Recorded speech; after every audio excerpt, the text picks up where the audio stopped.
Don't want to open the window so no one outside. I am ill prepared. Hold on. You're out there, people. Just give me 1 second here. There we go. Okay, and we are recording here. And let's go ahead and play this little ditty. What's poppin', man? It's Audio Al, and you're listening to Hidden Oaks Overdose Football Fix, right here on YouTube, Spotify, or any of your favorite streaming apps. That is right, Audio Wow. Thank you so much for that little station identification. It is Tuesday, November 3rd, 2020. This is somehow, some way, podcast number 62. And it's also potentially the eve on the Second Civil War of America. Josh, are we feeling happy or are we feeling rocky on this election day? Can we just skip it? That's kind of how I'm feeling. Skip the Walters intro. All right, we will. All right, Walter. Sorry, not this week, pal. Getting right into it then. Hello, everybody, and welcome to the Hidden Oaks Overdose Football Fix podcast. I am one of your lovely hostesses, the Garlic Johnson. We are joined by your other lovely hostess, the Joshua Mitchell. Josh, say hi to the folks.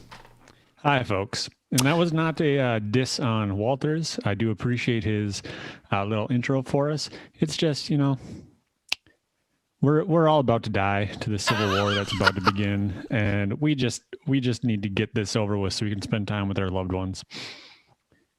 In some people's cases, tolerable ones. Gotcha. Understandable.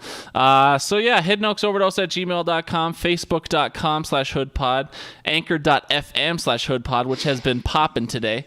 Those are all the places you can find us and interact with us. We are still on our journey to 100 subs. We are currently at 28 out of 100, so we're up 1 from last week. Be a friend, tell a friend, spread that link around. We would appreciate it so we can get that custom URL. Segment start times are down in the description below for you audio people, and for the video people, they're about off 5 minutes for the video people, so you'll have to figure that out. Levi Oki at Levi Oki Illustration, thank you for the beautiful art. Josh, please, Levi needs his plug, okay? He needs that income coming in. But yeah, that's now that I'm done. Josh, how you doing, pal? I'm doing well. How just like you said, election day. So I went and I voted. I don't know. No, it's not. There you go. I have my sticker attached to my microphone and my microphone attached to my sticker. So yeah, no, I went out and I voted. Pretty easy Scantron. Probably the easiest one I've had to do. Pretty easy Scantron, huh? Yeah, backside that multiple choice. There's only one answer. So. Yeah, for all the judges. I don't know why we vote for judges in the state, but we sure do. They're all incumbent. They're all incumbent and running unopposed, as they should. I mean, I'm thinking more. Anyways, we're not. This won't be the political podcast, but I might be a little late to the party, but I did toss my name in the hat for Monticello School Board. So if you're still voting out there in Monticello, Minnesota, feel free to write in Josh Mitchell. That is JOSHMITCHELL. You nailed it, bud. That was great. Do you think, what would you do if elected to the school board?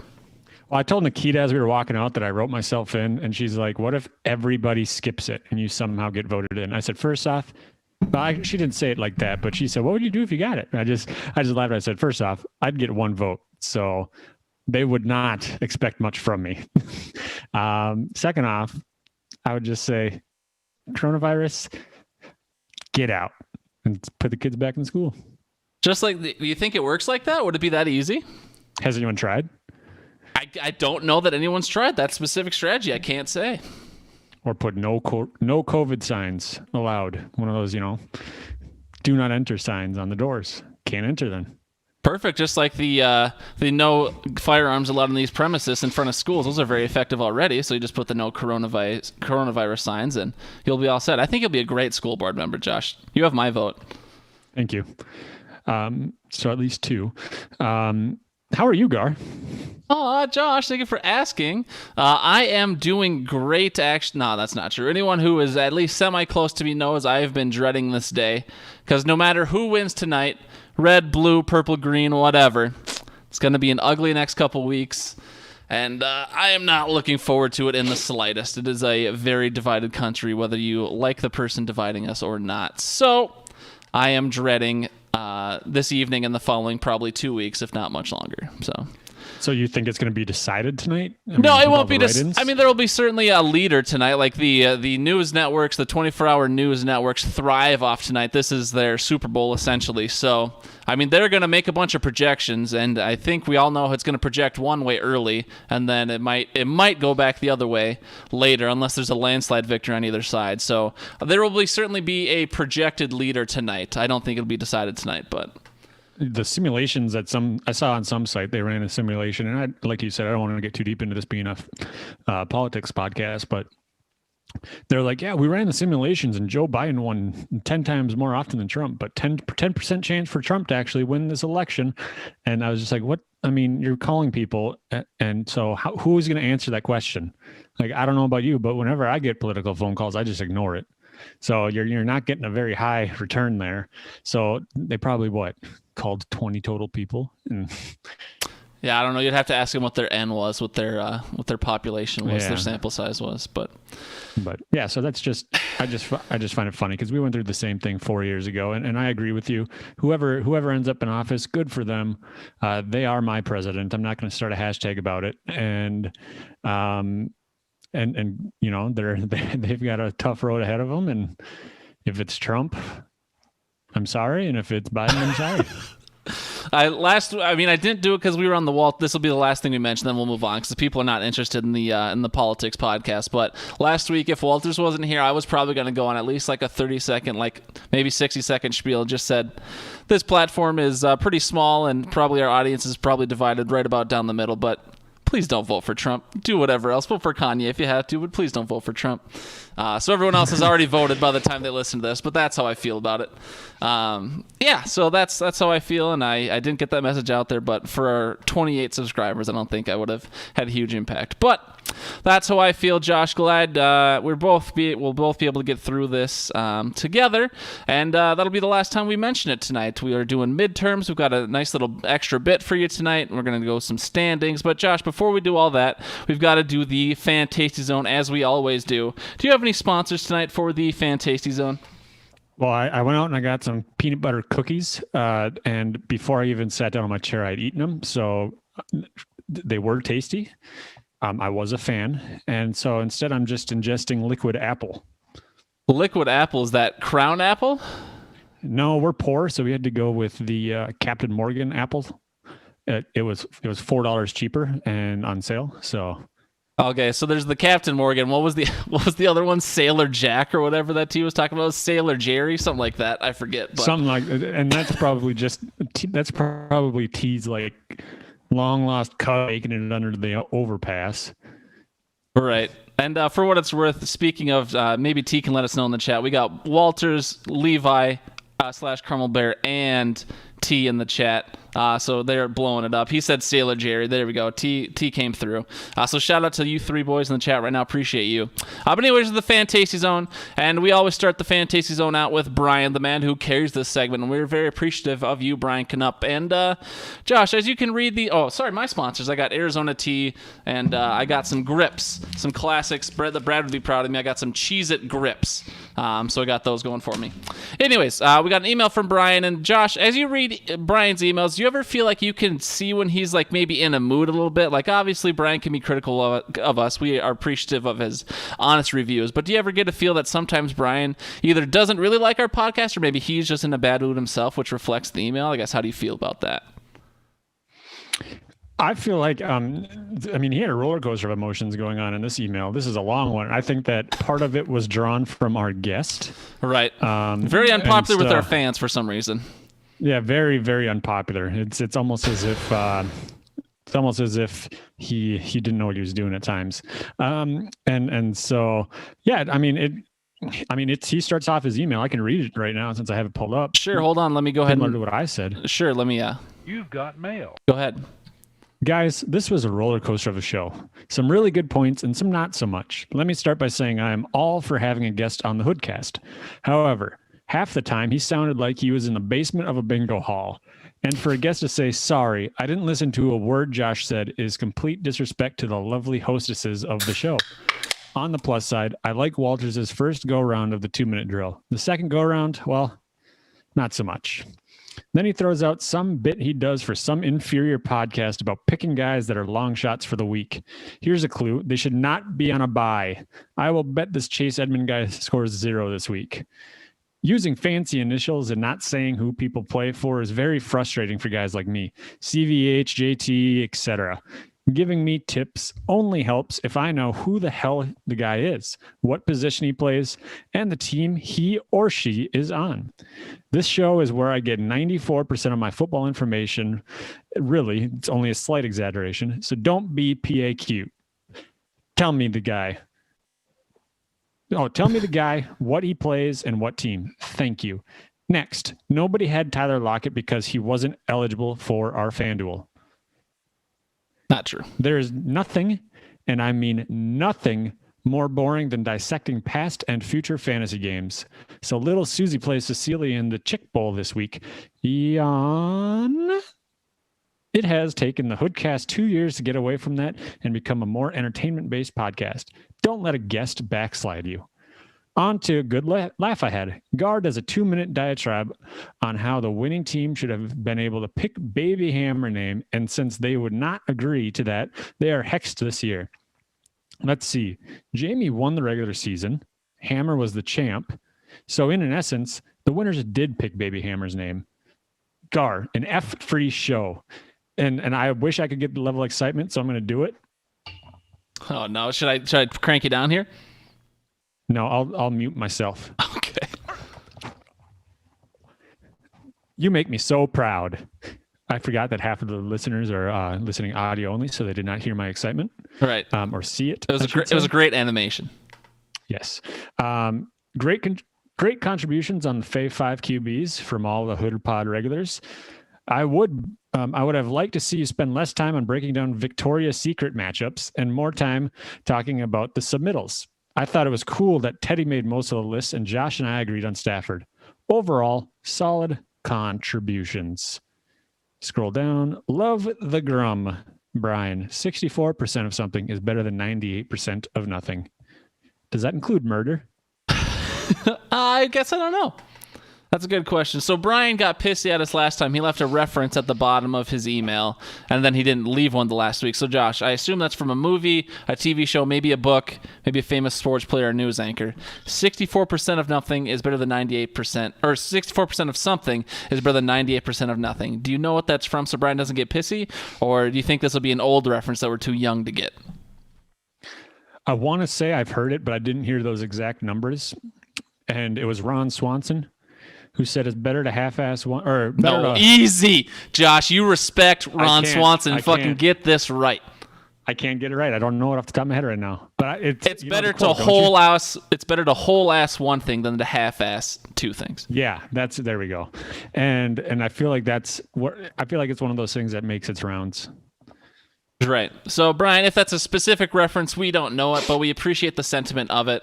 Walters has been blowing up the chat just a bit. He says, I'm available whenever you guys need me on air. Inferior, have you ever been to our page? So I guess I don't know what Walters is trying to say there, but he also says, also, check our tape. Gar and Josh sounded like they were talking into a tin can at times. It goes both ways. And so I will say that whatever kind of filter Walters had going on, it would mute him at times when I or you were talking. And then on his stream, it would do the opposite. So if he was talking, he would trump over the two of us. And so, I don't know, it's just that filter he had going, but it all worked out logistically pretty well. So it's the way it goes. Sometimes we are in tin cans, and we paid, I don't know, this podcast setup, I think, ran me like $50-$60. So it's not like we're breaking, it might have been $100. Anyways, we're not breaking the bank here. So you get what you get. You don't have a fit. To Brian's point about Tyler Lockett not being eligible for a FanDuel, that's not true. So I don't know why I said that. Do you have any idea? Senile old man. That's possible. I mean, obviously, initially we were the Sunday afternoon games only, but then we changed it like week 5, week 6 to Sunday night and Monday night games as well. Obviously, Tyler Lockett was a Sunday night game, I believe. So they are eligible, Brian. I don't know if you're not in the group me, maybe you missed all the Flower Dick talk because he didn't mention Flower Dicks once in here. So I don't know if he's just not in the group me or doesn't see those messages, but Brian, that has changed. Just check. All players should be available that aren't playing on Thursday night. So. Anything else you want to respond to in this email, Josh? I know I kind of took my shots. I don't know if you have anything else you wanted to talk about either to Brian's other points. No, I mean, there was a lot. Yeah, there was a lot. And when I did see it and I read it, I got a good chuckle out of it. I do like how heated he got at times. And yeah, I liked it. Thanks, Brian. We appreciate you, Brian, and we know we were trying to be nice to Walters. I always make the joke that it's a Make-A-Wish thing, but that's kind of true if you knew Walters. But so we were just trying to respect, because really it was supposed to be 2 podcasts in one. We were doing our podcast for us. He was doing his podcast for his, because he does his own podcast with his own audience and with his own league. So we were doing both. He knows. Brian called it an inferior podcast, remember? Oh, that's true. I'm just saying that it was pretty much our podcast. Walters really only had 2 things that were from his. So, I mean, I hope his league got to see what a good podcast looks like. But it was a double entendre there, so to speak. Yeah, okay. So we'll move on because we are going a little bit slow. But we also got a voicemail this week. You've got voicemail.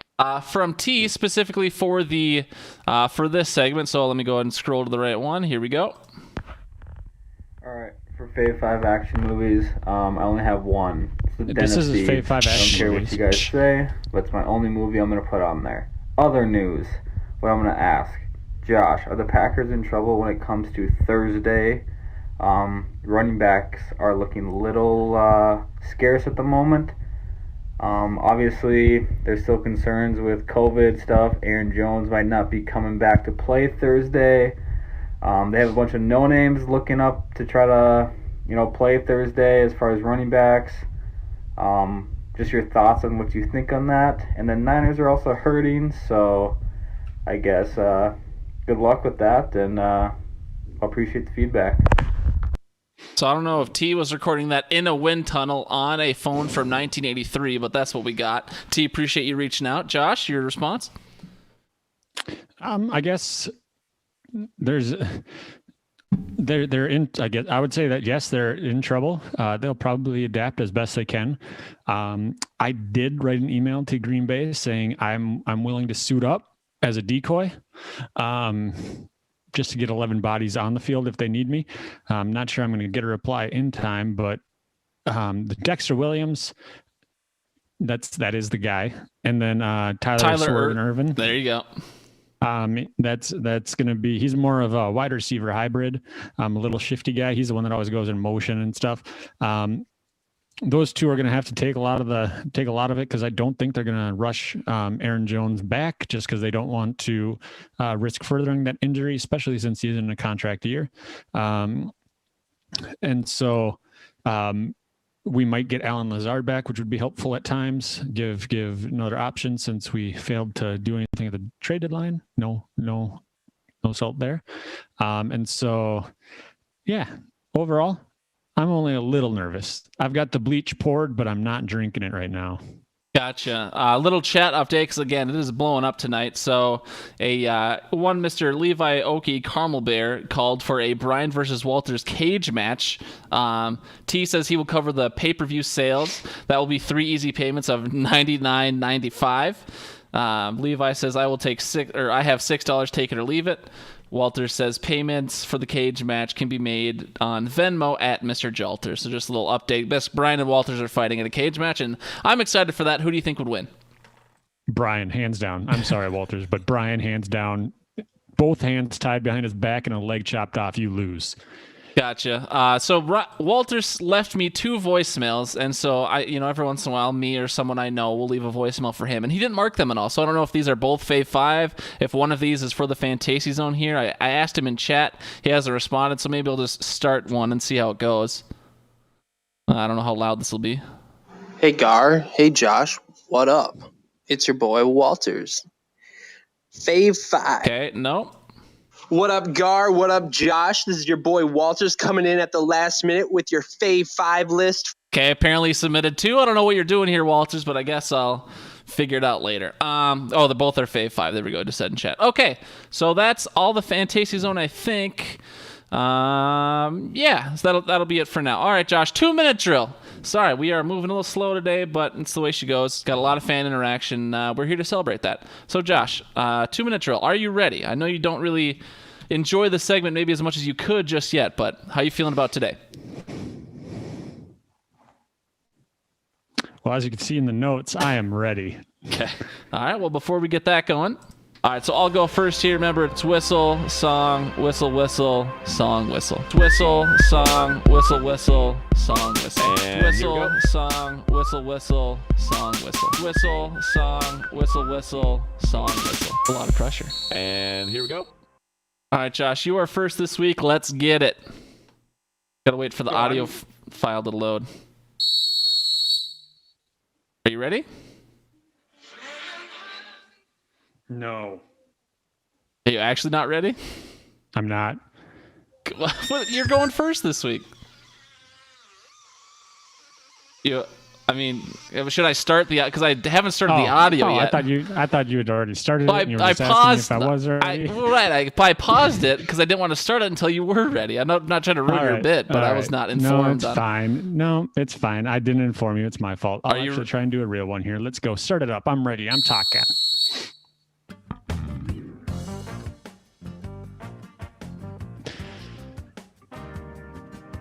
No!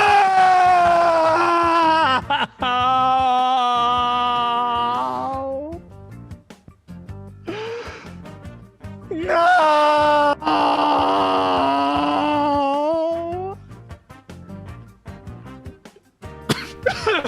No! Why? Why? Why? No. I quit. Packers lost. How much time do I got? You still probably got about 10 seconds. 10 seconds. You can't talk about it it from all that. No, I can't. He's dizzy. Oh no. Okay, here I'll come save the bit. All right, folks. I tried telling you. Hopefully, people are listening. Not that I'm real original for having this take because they're an undefeated team through 7 weeks or 7 games, but the Steelers is good. They took down heated division rival Baltimore, who was supposed to be good this year, but I feel confident saying that the Baltimore Ravens have been exposed. They have hit that hard regression, unlike the Chiefs and other teams that have been successful from year to year. These guys stink. Baltimore is done. Joey Burrow pulled it out, absolutely railed the Tennessee Titans. You love to see it. Joey Burrow is going to be a stud in this league for a long time. And so this year, maybe next year is going to be a struggle. But once he gets that team around him, whether it's with Zach Taylor at the helm or someone else, it's going to be great. The Colts peg the Lions. You love to see a division rival lose. Tua's undefeated, and yikes, Josh, them Green Bay Packers, huh? Aren't they pretty good? Huh? Ooh, hate to see it. All right, Josh, I got first on the next one. Week 9, here we go.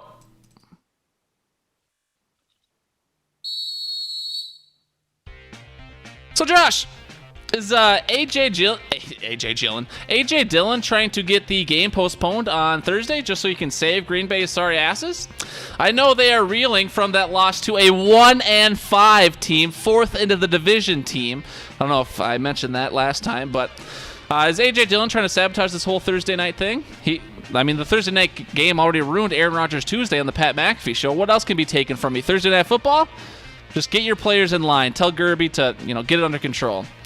We will find out this week who is worse in the AFC South, Jacksonville or Houston.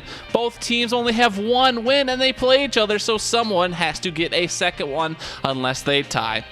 Who is the bigger fraud? We will also find out this week between Chicago and Tennessee. They play each other, and they both have better records than their teams indicate they should have. My 2 AFC West babies play each other, so I'll be sad no matter what. The Raiders play the Chargers, and I don't want it. All right. we had the trade deadline come and go. Have some winners and some losers to go over. First off, winner Avery Williamson, linebacker for the Pittsburgh Steelers, went to the undefeated Pittsburgh Steelers from the defeated New York Jets. Guys got to be pretty stoked right now. Baltimore Ravens, they've also made a couple trades. Yannick Ngakoue from the Vikings. And so that's going to bolster up their D-line a bit. Seattle Seahawks are considered a winner. They've got Carlos Dunlap coming in. Some of the losers. Aaron Rodgers, Green Bay quarterback. You may or may not have heard of this guy. Packers were in a place to try and trade for Will Fuller, but the asking price was too high. The only thing I can imagine is fantasy trades and somebody asking for 2 first-round players and giving up 3 fourth-round players. And so that's kind of what I am pictured going. They just didn't want to get squirreled again like they did with DeAndre.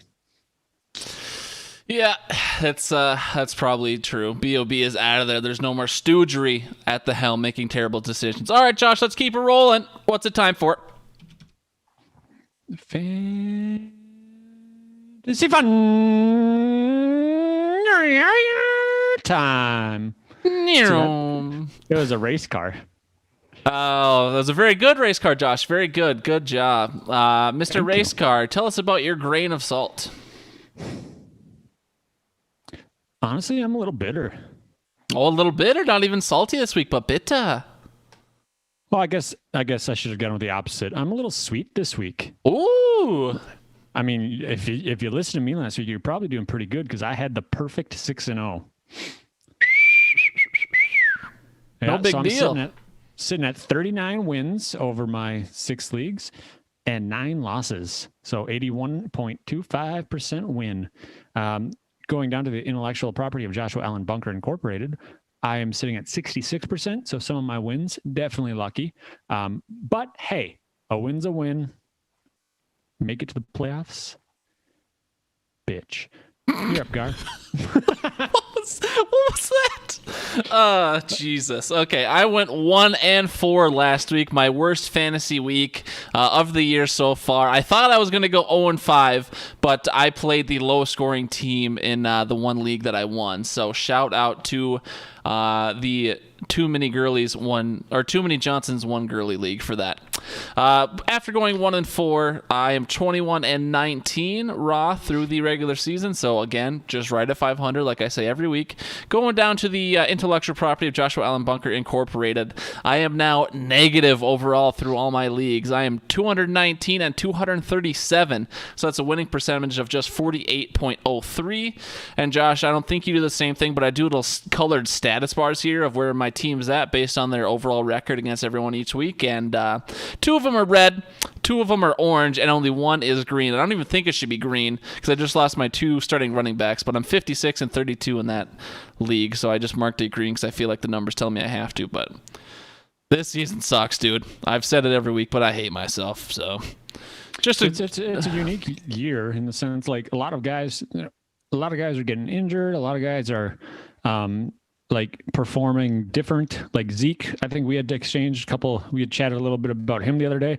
He's not a bad running back. He's a top 10 running back still by the scoring stats, but you'd expect more from a guy that you take in the top 5 picks.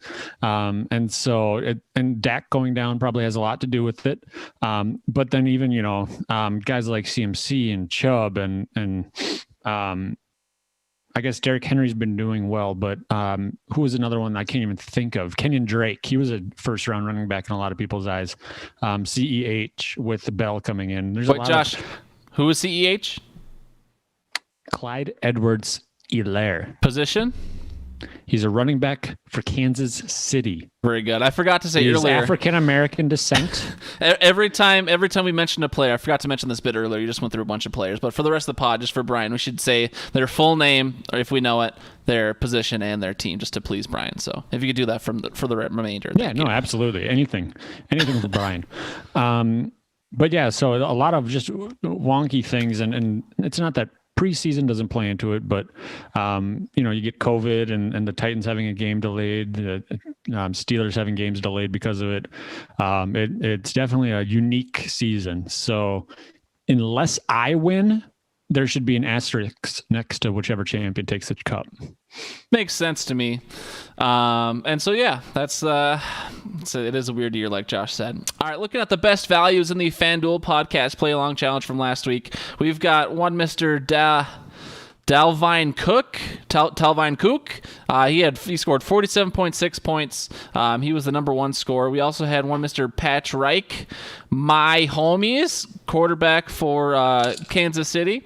We also have one Mr. Donkey Kong Metcalf, wide receiver for Seattle.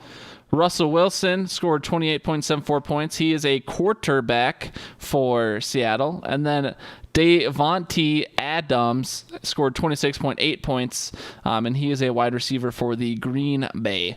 Those are the top overall. For the best values, somehow the Miami Dolphins defense was the number one value with a 5.9 times value. Just absolutely rocked those Rams. Dalvin Cook, running back, Vikings, he was number two. DJ Dallas was a 4.4 value, was the third best value. He is a running back for Seattle. DK Metcalf, aforementioned wide receiver for Seattle, was number 4. And then the Philadelphia Eagles defense was a 4.3 times value. And, they're a defense in Philadelphia. So those were the top guys from last week. And then if I go ahead and go over here to the leaderboard and sort it just so. Josh, how did you do last week? Meh. I think I was like 9. I made that mistake of thinking Cook's coming off injury, so Madison's going to get a lot of playing time, and I put the Green Bay defense in, which got me a solid rip. And then, so yeah, it wasn't the best, wasn't the worst.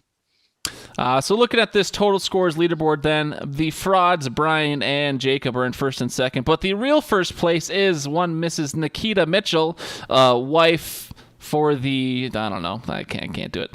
She's in first place. Vinegar Strokes, aka Aaron, I don't know how to pronounce his last name. He's now in second with 983.04, and then Jack holds on to third. Mihoff 2017 with 980.06, so right at a second. I thought based on how everyone performed this week, the leaderboard would be shaked up a bit more than it is, but Nikita's still up there, and then Jack is in third still. So we saw Al drop out and Aaron drop in, who I don't think has ever listened to the podcast, but I appreciate him. Josh, where are you sitting on the leaderboard right now? Do you know? I don't have it pulled up, but I think I'm 11 or 12. You are 12. Levi Oki will not let me forget that he has passed me on the leaderboard. He is in 14th. I'm in 15th. He has 929.48. I have 928.08. So literally 1.4 points separate me and Carmel, which is kind of embarrassing because this guy doesn't even know what football is. So that's the way she goes. Josh, who do you like this week in the FanDuel Fantasy Podcast Play Along Challenge? And don't forget, name, full name, position, and team. So I was actually going to say I didn't do this, and I looked at the notes, and it seems I did. So, yeah. Well, I guess, sorry. Before, who do you like this week? Who did you like last week? Last week, I had said Ryan Tannehill, quarterback for the Tennessee Titans at Cincinnati, and he put up 18.32. Robbie Anderson, who is not eligible for our league, but we cater to the masses, Gar. So he was eligible for someone's league. That's true. From what I understand, he scored points. Robbie Anderson, by the way, Brian, is a wide receiver for Carolina. And then Jermichael Hasty, he's a running back for San Francisco. And they played Seattle. He put up 9.6. Yep. So those are all the players. Robbie Anderson not eligible because he played on Thursday night. He did score points, and I think he had a decent night. But just for what it's worth, I didn't score Josh because he didn't play in the FanDuel Challenge. I liked Derek Carr last week at Cleveland. He is a quarterback for the Raiders. He only scored 12.58. I picked him on Tuesday before I knew that the Browns-Raiders game was going to have literally 40 to 50 mile per hour winds the whole game, not even gusts, but consistent, super windy. So that obviously affected the score. Davante Adams, wide receiver, Green Bay versus Minnesota. That was an obvious one. 26.8 points. Dude dunked on us as he always does. And then I said I liked Miles Sanders, running back for Philadelphia, and he didn't play, so that is a yikes right there. I don't know how Boston Scott did either, but it was not a good game all around, so I can't imagine Boston Scott did incredible. So That's who I liked last week. This week, I'm doubling down on the Derek Carr. Again, my two AFC West babies playing each other. Derek Carr, again, a quarterback for the Raiders. He's playing the Chargers, and I think he'll have a great game. He's been bombing it out. They just traded away Desmond King, one of their key corners, so they are ripe for high-scoring games that the Chargers have been used to with Herbie. I also like Dalvin Cook, running back for the Vikings versus Detroit. Dalvin is a every week start in this FanDuel thing. I forgot about that last week because he was coming back from injury, and he was questionable, I guess. But Dalvin is an every week start. He won't make my list every week, but I have to this week against Detroit. And then I'm going with the riskier one here. Antonio Brown, wide receiver, Tampa Bay. Why not? They're playing New Orleans. Should be a good matchup. I'm excited to see how it goes, and he might be on a snap count, but all the signs all the words out of Tampa Bay is that Antonio Brown's ready to play. So last time Brady fed him the ball heavily early, and they might do that again if Brady has anything to say about it. Josh, who do you like this week?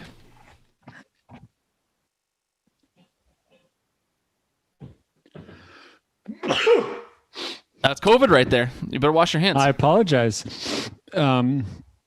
I just got COVID through sorry the mic. for those of you listening. Put on a mask. You don't want to get a computer virus. And so, somebody that I like this week, Matthew Stafford, quarterback for the Detroit Lions, playing Minnesota. And so we know the Minnesota defense is a little vulnerable at this time, despite the Packers losing. Rodgers did have a decent day, so I do think that Stafford can replicate that. Justin Jackson, running back for the Chargers. That's the Los Angeles Chargers, by the way, against Las Vegas. I do like his matchup. He catches a lot of passes out of the backfield. Las Vegas seems to have a middle-of-the-road defense, and Eckler's still out, and Kelly keeps fumbling the football. A-Rob, Allen Robinson the third. I don't know. He is a wide receiver for the Chicago Bears, playing Tennessee. I do feel like this could be a shootout just because the defenses are kind of up and down. Both of them have a decent passing game. And Chicago, they got to throw the ball to someone. That's true. Those are all the people we like this week. Josh, it is time for the Hidden Oaks highlights, and while I write down this segment start time here of 36 minutes and 35 seconds, shout out to Al, who used to hate that bit. Last week, the side bet was what, Josh? Running away with it. The running back 1 and 2 with the most rush yards. And our winner was Catalina Wine Mixon, a.k.a. Wilbert, right? Yeah, that is correct. That is Wilbert. He got that on the back of Josh Jacobs and Damian Harris. I don't have the numbers right in front of me, but that's got to be an upset for Brian, who had Dalvin Cook, who put up 1 billion yards. But yeah, Brian was not able to win it. Willie just eked it out by, I think, about 15 yards. I think there was just about a 15-yard difference between Willie and Brian. So sorry, Brian.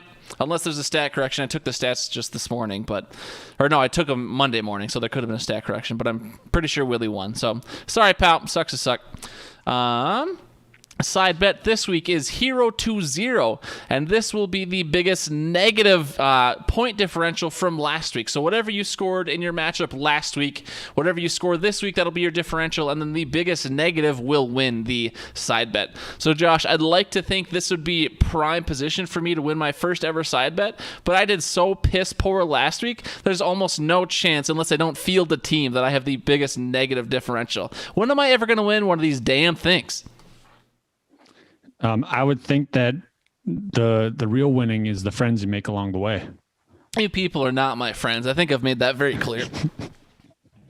This one might be. I was going to say that I think players, league members should have to start a lineup. They shouldn't just actually tank to get and bench everyone to get an extra 5 Skrillers. So T, I see you over there scheming. Don't do it. Hey, he's 3-5 now, pal. Easy. He beat Brad last week. But we already knew Brad's horseshoe had to come out sooner or later. It's true. So there is that right now. So I'd say they have to field the full team with no buys, no IR players. That's fair. I don't think we have anyone who's doing that this year. I got kicked out the one who wasn't changing his lineup every week. So I think we'll be set.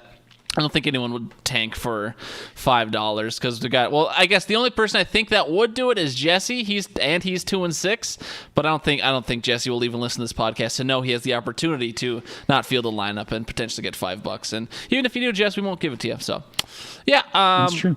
we're going to go through another quick quarterly queue, aka look at the standings in our league. It has been 8 weeks. We have had 8 matchups. It's a good time just to take a quick snapshot of where the league's at. We will start breaking down the league further, much to Brian's chagrin, probably about week 10, after week 10, once we get right into the playoff season. So, but for now, we'll just go through a quick standings update. Josh, you are 7-1 atop the league alone. 2, 6, and 2 teams are the 2 Canoops. We have Brian and Bradley. In fourth place all alone, we have Game of Jones Garrett. In fifth place, we have a lot of 4 and 4s. We have Bear Jeremy Pribolo, 067 Dump Pass on 2. We have We Dem Boyds, Andrew Hammer. We have T Mitchell, Nikita Mitchell, and we have the Walking Tacos, Derek Schultz. Moving down to 9th place, we have another 4 people all tied up here. We have the Catalina Wine Mix and Wilbert Schultz, the Hidden Oaks football team, Garlic Johnson, Hotel Motel Galladay Inn, Eric Landvik, and then Dumpster Fire, a.k.a. Tyler Lawrence. Then the last 2 spots are also tied at 2 and 6. Mother Tuckers and Shoe Slingas. The Morsets just cannot pull it off this year. Some would say it's because of points against. Some would say it's because they're just real bad. And some would say it's because they're cursed because of the whole baby name rights thing.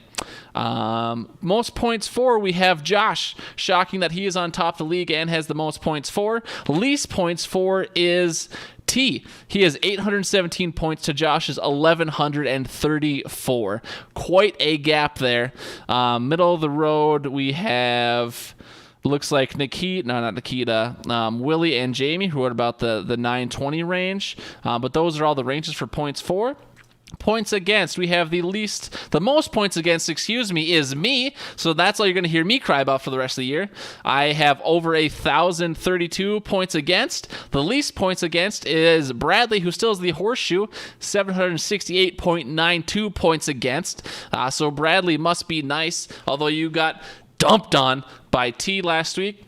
Hammer, Willie, Jesse, and Jamie are all the next most points against. And then Derek and Brian and Garrett are the next most least against. So that's how that breaks down. We don't care about the home or the away records. We can look at the win streaks here just for a second.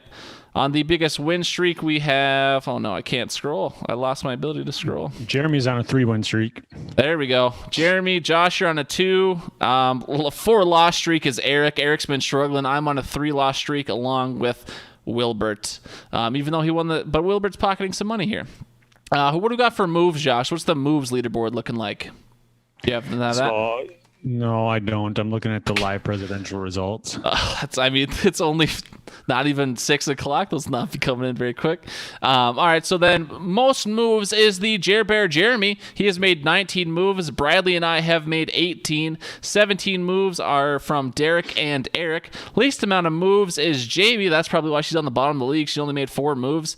Garrett's only made 6. T has only made 8. I know early on T just didn't care about his team and was just not doing anything with it. It seems like now he's trying to put it in a few effort that he's won 3 games. But T, make a couple moves, manage your team like Brian was giving us a spiel on the email maybe 2-3 weeks ago. Pick yourself up by your goddamn bootstraps and manage your team like a man. That's what Brian sounds like, right? Yeah. I didn't know. How many moves do I have? I thought I'd be near the bottom. For what? Points for? Points against? No, moves. Oh, for moves? Where were you? Did I say? Where are you? Sour Kareem and Tunyon. You are 1, 2, 3, 4, 5. You're in 5th place for moves at 16 or 17. 16 or 17, I can't tell. I suppose streaming defenses and kickers does that. Yeah, there you go. Every week, it's 2 pickups potentially. So, all right, that was the quick quarterly queue. Those are our standings. Like I said, we'll do one more of those. Well, no, actually, after week 10, we'll start breaking down this league further as we hit playoff season. All right, Josh, I think that's everything for the Hidden Oaks highlights, yeah? Yeah. Do you have any other interesting standings, tidbits, or anything else on the league? Are you going to win this thing or what? No. I'm ready to be disappointed. Are you? You ready to be Yep, hurt again? I feel like the 2011 Green Bay Packers going in hot, 15-1 record, and get outed by the Giants in the first round. The 9-7 Giants, no less. Yeah, so that's kind of how I feel right now. And so there's that. But hey, great regular season success kind of makes me happy 13 weeks out of the year instead of, struggling through and then making it to the playoffs. So I'll take it, I guess. Right. I mean, we've got 7 playoff teams, and so if you get that first place in the regular season, you get a first week or first round bye. Then you make it into the semis. Then you've got a 75% chance of making some money. So I'd say those are pretty good odds. Yep. So moving on to what we have as our season-long predictions. Do you want to do that? I mean, introduce the segment, Josh. This is obviously we got a lot of kids are in school right now. Okay, we're about halfway through a semester, halfway through the football season. Special segment just tonight. We're doing midterms, and so like Josh said, we're gonna see how we're doing on our season-long predictions. Check in on those. We did the 256 before the season where we predicted all 256 games throughout the whole season. We're going to see how we're doing there. And then we're each going to take a midterm test that we've prepared for the other. So doing a little bit of a school bit here, trying to have fun, have a little distraction. So we're doing midterms. This is the segment. But Josh, season-long predictions, do you have those in front of you by chance? I do. I'm so proud of you. All right, well, why don't you break some down? Because I feel like I talked a lot in the highlights there. Wait, so are you talking about like the 256, or do you want me to do the stud dud, or what? You can start with the stud, dud, and positional leaders because I think the 256 is a little more interesting. Okay, so stud dud. I'll just rapid fire through your studs real quick. You had Phillip Rivers, Mark Ingram, Randall Cobb, and Hayden Hurst. Phillip Rivers projected 224.7. He's at 102.2, so about halfway to his mark. Has to have one more big game before then. Mark Ingram, he's struggling a bit. He has been injured. He was projected 160. He's sitting at around 40 points. Randall Cobb, he's doing well. He's on pace to beat his projection of 127. He's at 79. Hayden Hurst is about just over halfway. He was projected 142, and he's at 83. My studs, Teddy B, he was projected 206. He's currently sitting at 130, so he's on his way to beating that. Josh Kelly. Josh, you're not saying their position in their team, by the way, just so you know. Josh Kelly, running back, Los Angeles Chargers. He was projected 82.6. He's currently sitting at 53.4, so he's on his way to beating that projection. Alien Lizard, Alan Lazard, Iowa State wide receiver, currently playing for the Green Bay Packers. He was projected 132.7. He has 52. He was on pace until he got hurt and missed the last 4 games. So hopefully he can come back and tear the league up. And then Taysom Hill, tight end, quarterback, running back, kick returner, punt returner for the New Orleans Saints. He was projected 72.7, and he's at 30.52. Going on to the duds, Carson Wentz, quarterback, Philadelphia Eagles, Ginger, projected 266. He's at 151.5. So his current pace would have him beating his projection. Aaron Jones, he was projected 240.4. He's sitting at 115. His current pace, he would not beat his projection, but it would be close despite missing the last few games. Mike Evans, projected, he's a wide receiver for Tampa Bay. Tampa Bay Buccaneers. He was projected 240.2. He has 109.3, so he is currently on pace to becoming a dud. Mark Andrews, tight end for the I almost said Baltimore Colts. Wow. Baltimore How old Ravens, are you? Were you even alive when the right? Baltimore Colts were No. a thing? He was projected 200. He's currently sitting at 80.5, so good call there for now. Kyler Murray, going on to my duds. Kyler Murray, quarterback for the Arizona Cardinals. He was projected just shy of 300. He's currently sitting at 195.58. I'm looking like a fool with my pants on the ground. Dalvin Cook, he was projected 290. He's currently sitting at 161.9. Running back for the Vikings. Running back, Vikings, black, long hair. He is on pace to beat his projection. Last week had a lot to do with that. Mike Evans, somehow he has scored 21 more points for me than he did for Garlic. Oh, no. So, I made a mistake. Sorry. suck it, Josh. The same.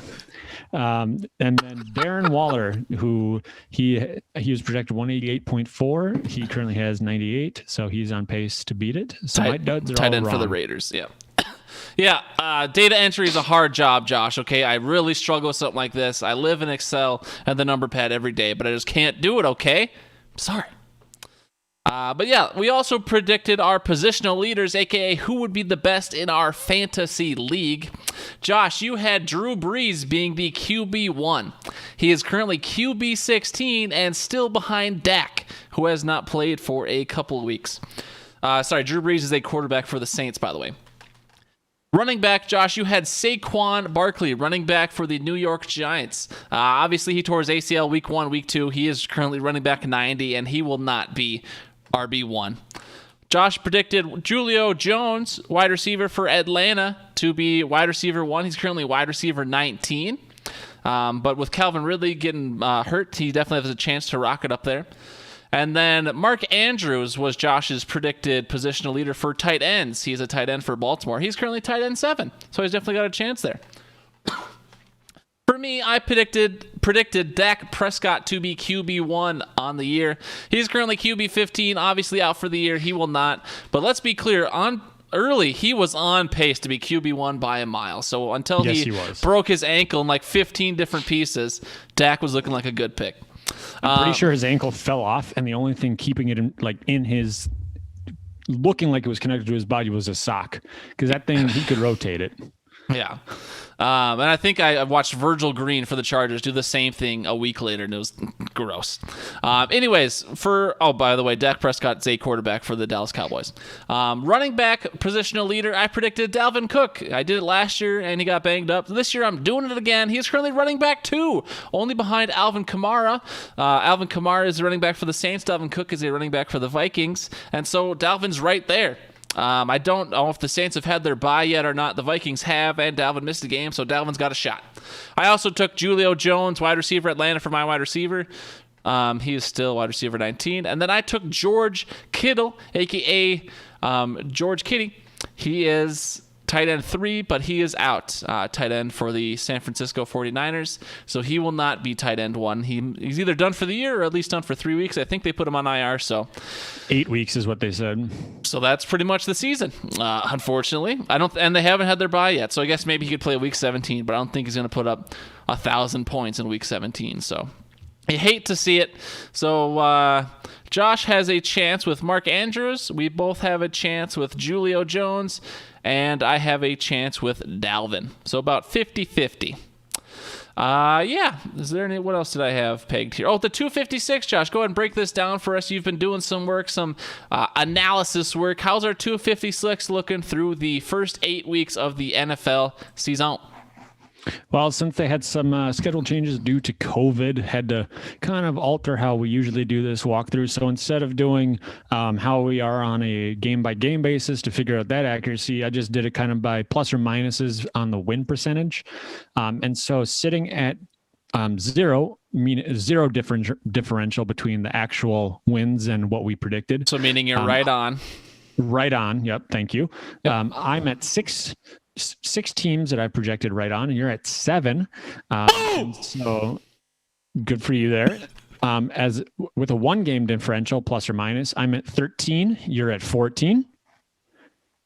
With a 2 game differential, I'm at 8. You're at 7. A 3 game differential, we both have 3 teams, and then a 4 plus, I have 2 and you have 1. So you're doing a little bit better here. And I think we had texted a couple of weeks ago about this, and I had asked if we could just kind of lose the data because I knew I was doing bad. But when going through this, the overall records, I was a lot closer on some of the teams than I thought. So I'm okay with it. The week by week or the game by game one is going to be a little bit different, I think. Right, and with with games moving around, that's gonna make it be a bit of a struggle bus, anyways.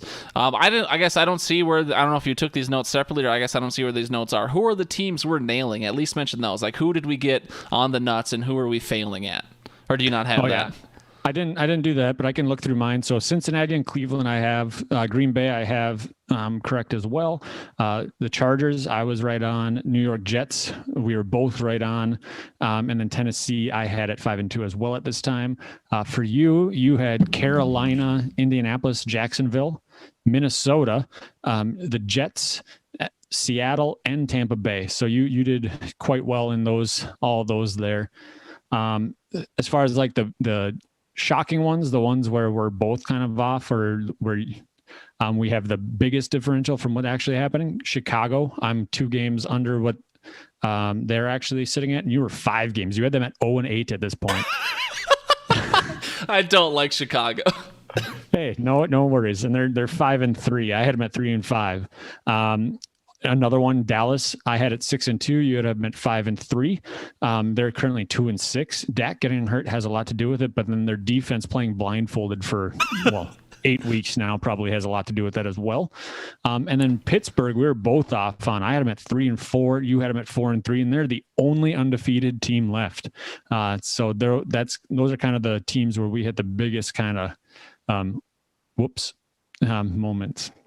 Right. Thank you for breaking that down, Josh. We will see again at the end of the year how we did in our 256. Obviously, when you predict every single game preseason, you're going to be wrong on some things.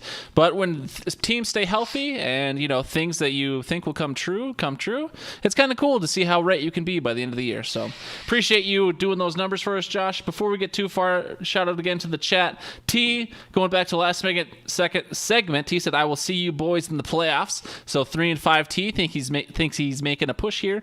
And then That's Al, cute. Audio Al said, where's Walters this week? Rough subject there, Al. Let's not go there. So Josh, we have it's time for the test. Please make sure to put your phones away. Do not cheat here. I feel pretty good about my test. I don't know how much effort you did or did not put into yours.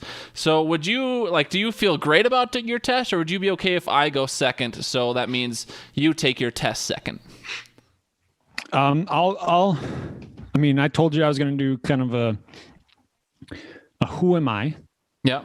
Big. So I can do that. I just have to find where I hid the text and change it back to a color that I can read. Would you put it in you can't just make a separate document, can you? No, well, because then you know that it's in a separate document. I got to put it in there. So Josh, you see what I do is we have the little on-air production meeting. We have the joint Gmail account that we both access for the show, but through all the I've just shared all the docs with my personal account, so I just access all the docs with my personal account, and you could do the same. I know you have a personal Gmail account. I'm just saying you could create it in your own personal G drive, and then but whatever. Sorry, continue. So you're saying, hang on. You want me to take the time to share the documents we already have set up so I can open them in another account and create a file or create a sheet to take notes in? I mean, just specifically for these separate notes, like our Fave Fives and things notes, we keep from each other. As opposed to skipping a step and just writing these notes and hiding them. And just putting white text color? Yeah, I guess. Yep. All right. So I can go first. I have no problem. Okay. Player one, actually, hang on. I have to try and remember who I wrote down. Player one. I can hear Brian typing angrily right now.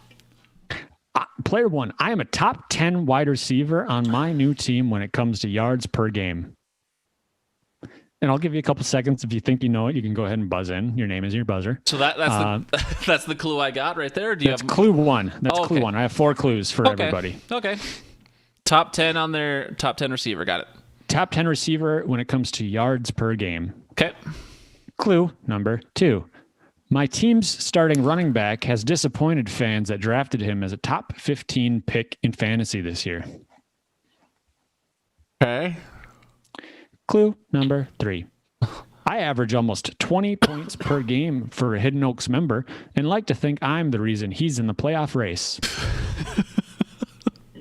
Okay, I should probably be writing this down, but I'm not. Okay. I got nothing yet. Clue number 4. I've caught passes from 2 quarterbacks this year, but don't let that fool you about the QB1 being Hurts. I mean, all right, Gar, I've got to assume you've talked about Zeke a lot. You've talked about hurt quarterbacks. It's got to be CeeDee Lamb. Final answer. Ooh, sorry, Gar. You failed. Aw. The correct answer is Travis Fulgham, Oh, wide receiver for the Philadelphia Eagles. See, the first one, he played for Detroit last year, so that's why he's on a new team. Okay.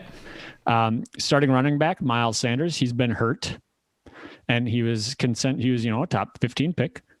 He is averaging 20 points per game for Jeremy, actually. And so he's averaging that, but he's like a 25 wide receiver because he didn't play the first 3 weeks. And then he's got passes from two quarterbacks. And see, that's the hint that I thought you might pick up on, because I said, I've caught passes from 2 quarterbacks this year, but don't let that fool you about QB1 being Hurts. Jalen Hurts threw him a pass in his last game. I didn't hear the S there. You got me.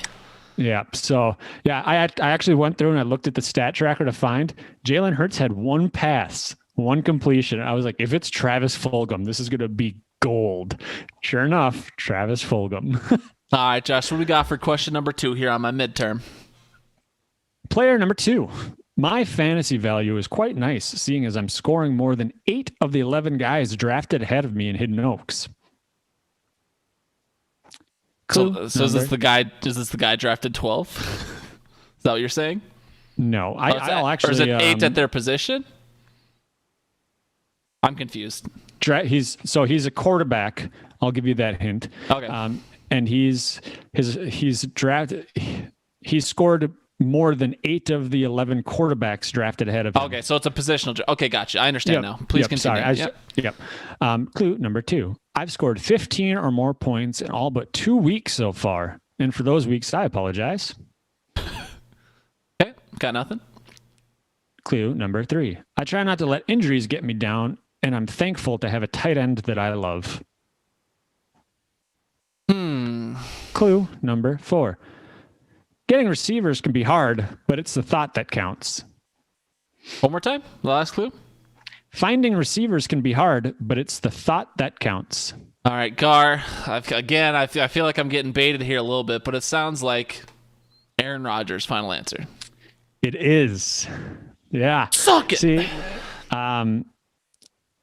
Eric drafted him in late in the round, and so the top three quarterbacks are all, those are the 3 that he's not outperforming, but he's definitely outperforming quite a few.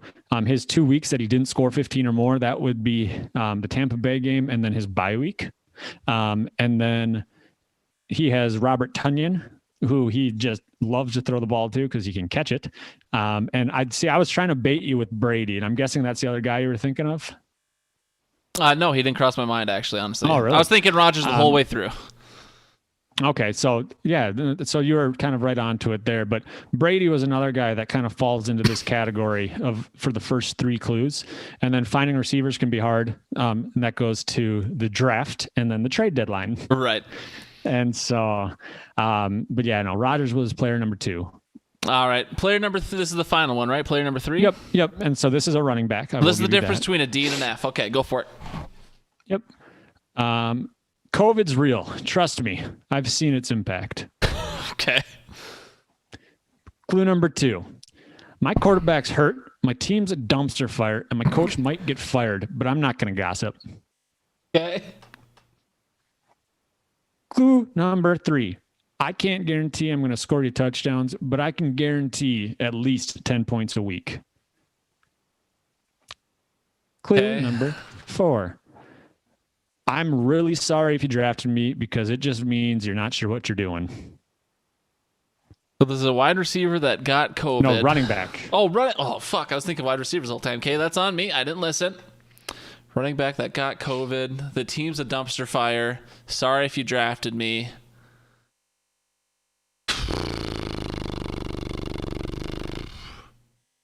I should probably know, and Josh would probably pick a guy that I would think of, maybe a guy in my team or a guy I should know. He probably won't just pick a random NFL player, but maybe he did. Yeah, I guess I don't know who got COVID on the year, so that's a stinker of a clue for me. Who's on a bad team? What are the NFL teams here? I'm going to cheat slightly. Le'Veon Bell didn't get COVID, did he? I don't think he did. Okay, I'm just going to finish this. I'll go with... God, I honestly have zero clue. I'll just go with... God, I really don't know. I'll just say Le'Veon Bell, final answer. I have no idea, dude. No, I don't think the Chiefs are a dumpster fire, and Andy Reid is definitely not going to get fired. Good effort. Sorry, go ahead. James Robinson, running back, Jacksonville Jaguars, got the starting job because Raquel Armstead ended up with COVID and is out for the season. Showed that he actually is a playmaker despite being undrafted. Gardner Minshew just got hurt, and he's been hurt. The team is 1-7, and Doug Marrone is on the hot seat. But I haven't heard James Robinson say a single word. He doesn't get many touchdowns, right? He hasn't gotten many touchdowns this year, but he has gotten at least 10 points every week in PPR. And if you drafted him, you didn't know what you're doing, because he was the 4th running back on the depth chart during drafts. So, but he's sitting at RB5 right now, I believe. I was trying to lead you into Zeke because Zeke had COVID. Dak's hurt. The team is a dumpster fire, and McCarthy's been is kind of on the hot seat. People are saying, sure. And he's gotten about 10 points a week. Gotcha. Okay, I guess Zeke did get COVID, but it was like preseason, like training camp, right? Like I don't think it was during the season, was it, or was it? Right, and so that's why I didn't say he got it during the season. I just said COVID's real. No, I got you. All right, cool. That was good. That was good. You put some thought into that. I appreciate that. And that was my midterm. I got a 33%, so I am definitely a failure. All right, Josh, I got a couple more questions for you, but I think they'll go quicker. But we're not time boxing ourselves here. These are midterms. Can I use a calculator? Yeah, sure. Go ahead and grab one. All right, so Josh, question number 1 for you. This one's a multiple choice. This team is 4-4 on the cusp of the playoffs and projected to finish 7th. This team has the 9th most points scored and the 8th most points against in the league. Am I the Oakland Raiders, We Dem Boyds, Team Mitchell, or the Carolina Panthers? Obviously, take a second to think about it. I'm over here thinking, We Dem Boyds. What team? Where do they play in the NFL? Yeah, you see, I mixed reality and fantasy there for you, just to make it even a little bit trickier. Yeah, no, that is tricky. 4-4. Can I get the teams one more time? Yeah, so we have Oakland Raiders, We Dem Boyds, aka Andrew Hammer, Team Mitchell, your wife, or Carolina Panthers. And they're on the cusp of the playoffs. They're projected to finish 7th in the league. They have the 9th most points scored in the league, but the 8th most points against in the league. Team Mitchell. Nailed it. 1 out of 1, Josh. See, I tried to make these questions a little more related to you, so you had a chance at getting them. I was going to say Oakland, but that's not even a real team. Right. And I think the 2 NFL teams I picked are I don't know if either of them are 4-4. I just picked 2 teams that are kind of middle of the road. Raiders might be 4-4. But anyways, we'll move on. Question 2. This RB is currently running back 7 in full PPR fantasy. They have 531 rushing yards this year, averaging 3.8 yards per carry, and they have over 5 total scores. Are they Todd Gurley, Kareem Hunt, James Robinson, or Aaron Jones? The kind of 4 running backs, all in the realm of Josh. How many touchdowns? They have over 5 total scores this year. Aaron Jones. That is incorrect. It is Todd Gurley, guy on your fantasy team. So that was my next guess. I know Aaron Jones has like 7. So all right. So you are 1 for 2. Josh, this is question number 3. This is you basically fill in the blank. Open answer. There's no multiple choice here. Out of an eligible 11 fall podcasts so far, including tonight, how many times have you asked me how I'm doing during the intro chit chat? Out of an eligible 11 fall podcasts this year. 7. It is 9. 9 out of 11. Oh, I'm a So nice kid. You're doing All right. You're doing real good. 9/11, never forget. And also worth noting, fun fact, you're on a 9-week streak. So you missed the first 2 fall podcasts, but every week since then, you have asked me how I'm doing. And Josh, I got to say, I am flattered. So that one is a little bit harder, but you're 1 for 3 right now. Josh, question number 4. Who are the, again, open-ended, who are the 3 undefeated quarterbacks in the NFL? Just got to guess. 3 undefeated quarterbacks in the NFL? Obviously, if there's 3 of them, their teams are undefeated, but these specific quarterbacks, when they started, their team is undefeated. Big Ben. Nailed it. Okay. Landry Jones, backup to Big Ben. No. He's on an undefeated team. Right. No, He didn't start. I know. So Big Ben, Mitch Trubisky. Oh, nailed it. That's 2 out of 3. Well, I thought that one would be the toughest. So the third one should be a little more obvious.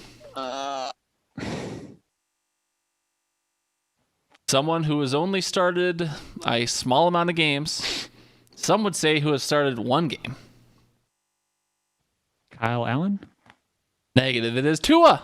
Tua's started 1 game. Oh, that's right. You got 2 out of 3. I was thinking Washington for some reason because I know Dwayne Haskins started and then he got benched. And to be completely honest, I did not 100% foolproof fact check this, so maybe Kyle Allen's true, but I don't think it is, and I knew these 3 were for sure. So of the 3 I thought of, you got 2 out of 3, did a good job. Question number 5, Josh. All right, I got a who am I, just in the spirit of you. Who am I? I am on the top of my division. I am undefeated at home. I have the 3rd best scoring offense in the league. I am led by one of the top quarterbacks in the game. I have a solid 1-2 running back punch, but my receivers besides one are questionable at best. Finally, my name references something that is quite historic. Who am I? I can run through that list again if you want. Yeah, one more time. All right. Who am I? I am on the top of my division. I am undefeated at home. I have the 3rd best scoring offense in the league. I am led by one of the top quarterbacks in the game. I have a solid 1-2 running back punch, but my receivers besides one are questionable at best. Finally, my name references something that is quite historic. Who am I? Is it the Tampa Bay Buccaneers? It is not, Josh. Obviously, I was heavily baiting you there into the Green Bay Packers, but this is not actually a real NFL football team. This is Team Nuke Skywalker, a.k.a. your Victoria's Secret team. Oh, well, hey. All right, this last one. First off, Green Bay's not undefeated at home. So. I know, that's why I said I was trying to bait you into Green Bay, but all the facts didn't fit Green Bay. All right. Okay. I thought that one would be more fun than it was. Last question. Essay question. Feel free to give as long or short as an answer you want. In the AFC, taking away the Chiefs and the Steelers, who else could really contend in the playoffs as things sit right now? I hate essays. Draw dick on paper. All right. No. As far as AFC teams... And I could list off the AFC teams if you want, taking away the Steelers and the Chiefs. I mean, Ravens are obviously up there as well. They've got a decent defense. They made some moves. Lamar, he's always kind of a wild card. And staying in the same division, Cleveland's actually doing pretty solid. And so they are 5-3 right now. And so they have an opportunity to make some waves in the playoffs if they need to. Indianapolis as well. Honestly, I think it's too early to say just because of everything that's going on. I can guarantee the Jets don't do anything in the playoffs. So I will guarantee that piece. But yeah, I mean, Tennessee is another team that kind of sticks out just because of their record at this time. But there's still a lot of football left to be played. And can I go ahead and hand in this essay late? My dog ate my homework and I have to be home. Yeah, that's fine. I'll accept that answer. That's good enough. I put down as my, in the answer key, I put down anyone but Baltimore because I feel like they suck, but it's a fine answer from you, I guess, if I'm being objective. So overall, Josh, you got question 1. Question 4, you're pretty good on. And question 6 will give you full credit. So you got about 50%. I'd say not bad. Not bad for a midterm. Sounds like college. At least maybe the first go round. Sounds like you turned it around later, though. That's right. That was our midterm. A bit of a bump in the road, longer segment, but I think it was worth it. I enjoyed that, and it's only going to happen once this year. So, if you didn't like it, it's over. All right, Josh, it's time for the moment that everyone has been waiting for. What time is it? Fave Five. Very good, Josh. It is time for the Fave Five, and this week's Fave Five is action movies. We've got a lot of submissions this week, so let's dive right into them. From Brad, the guy who puts in the minimal effort but still contributes, he has Batman Begins, John Wick, Wanted, Italian Job, and The Dark Knight. Little disappointed that there's only 2 Batman films in Bradley's top 5 action, but not bad. Not bad list. Any thoughts there, Josh? Nope. All right, we'll move on to Jamie's then. Jamie gave a little explanation for us here, and so I don't get yelled at by Walter for sounding like I'm underwater, I'll move my tablet over here. Jamie has at number 5, the Pink Panther. Da bugger! Love how his shenanigans actually solve the case. Obviously, big shout out to Steve Martin there. Number 4, she has the Bourne Identity, Jason Bourne. What a sneaky plot. He has skills and no idea why. He is trying to solve his own mystery. Number 3 for the Jim Jam 93, After the Sunset. Salma Hayek stealing diamonds. Nice. Number 2, she has Fast and the Furious. Only the first one. The other 28 iterations are excessive. Jamie, you couldn't be more wrong. I hope there are at least 28 more iterations from the 8 they already have right now. And Jamie's number 1 is Mr. and Mrs. Smith. Perfect balance of making out and ass kicking. What about that list, Josh? Anything jump out to you? I agree with her number 2. The first one's great. The other 28 iterations are excessive. Right. How fucking dare you, Josh? Those are all great movies, and you know it. Up to 5. I will give you up to 5, but 6 through 42 lost my interest for some reason. And yet you're still going to go see 9, 10, and 11, aren't you? I haven't seen Hobbs and Shaw. Well, that movie's very entertaining. It's very fun. You should go see it. Okay. Anyways, that was Jamie. Josh, I'd like to give you the Brian honors if you are so prepared. I can be very prepared in approximately just a couple seconds. Moment. Yeah, so Brian's coming in at number 5. Against all odds, Rachel Ward is ultra hot. He has more. The movie itself is merely okay, but the car chase scene is unreal, especially for the time.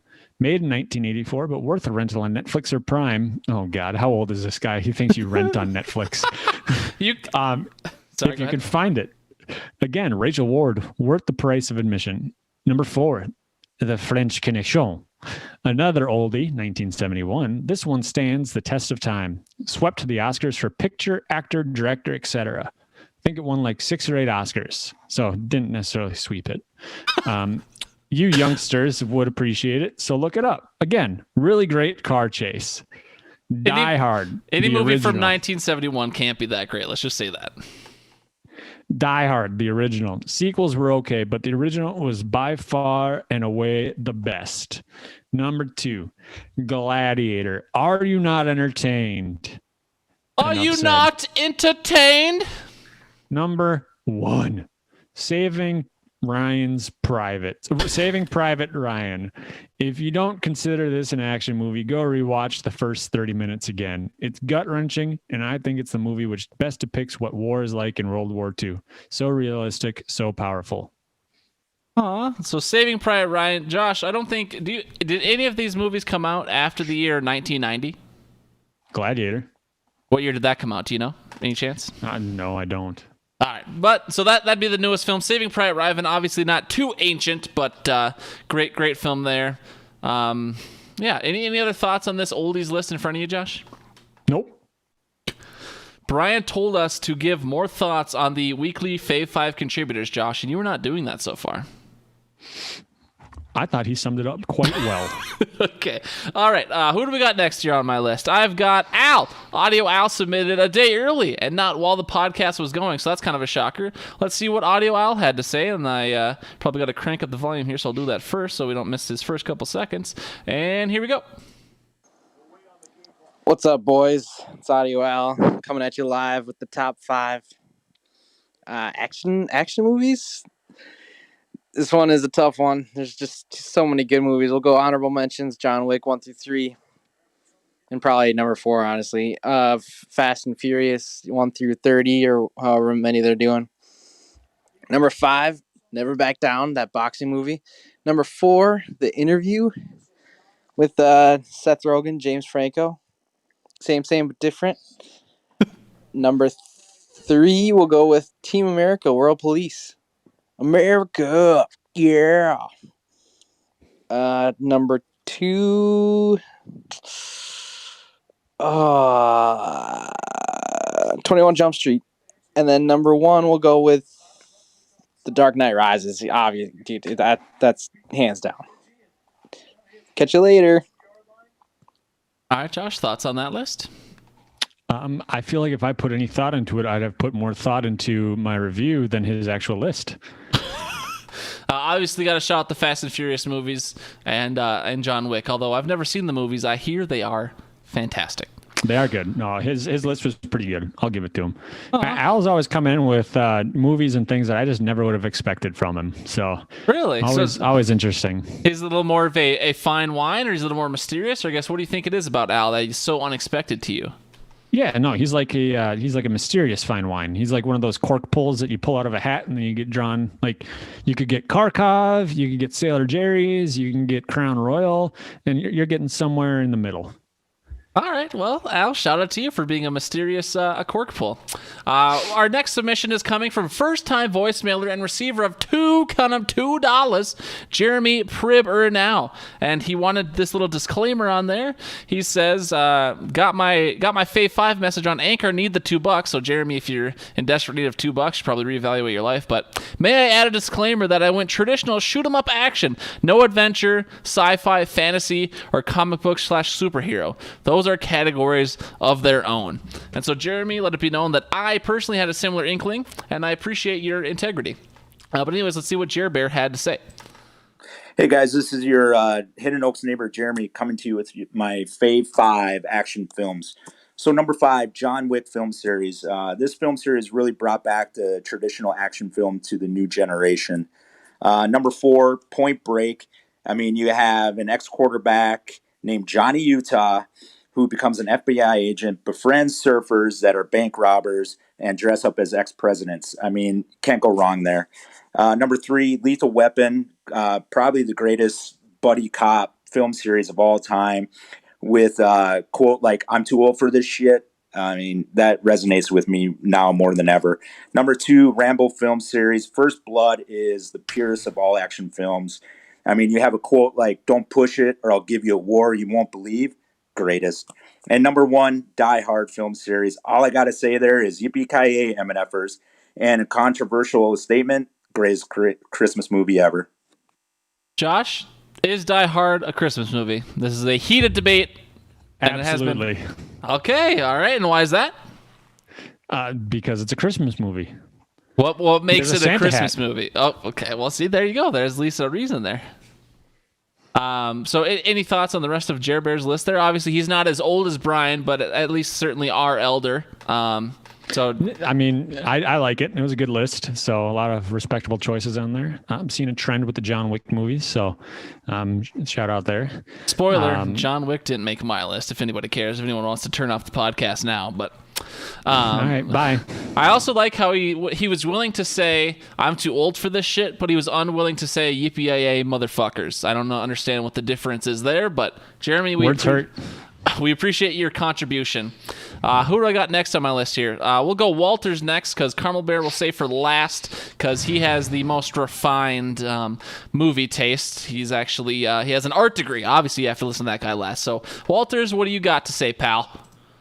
What up, Gar? What up, Josh? This is your boy Walters coming in at the last minute with your Fave Five list for action movies. All right, number 5, we're going to start it off with True Romance, 1993. Christian Slater and Patricia Arquette.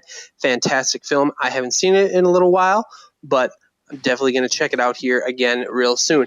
Number 4, The Boondock Saints in 1999.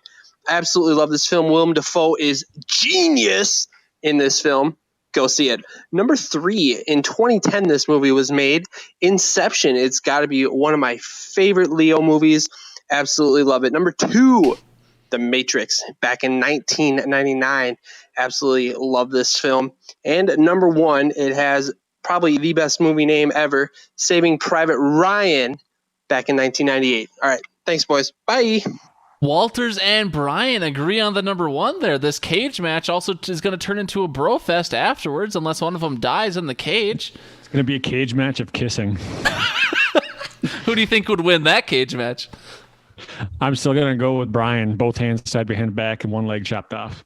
Gotcha. I appreciate Walter's inclusion of Inception. Obviously, a great movie on its own. Mostly, I think people would call that movie a thriller, but still good action. Something I struggled with myself was picking movies that were more thrillers than action, but plenty of good movies. Plenty of good thriller action movies out there. Josh, what did you think about Walter's list?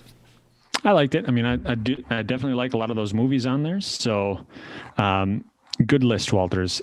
B-. Ooh, B-. Okay. Got to make sure I don't sound underwater here.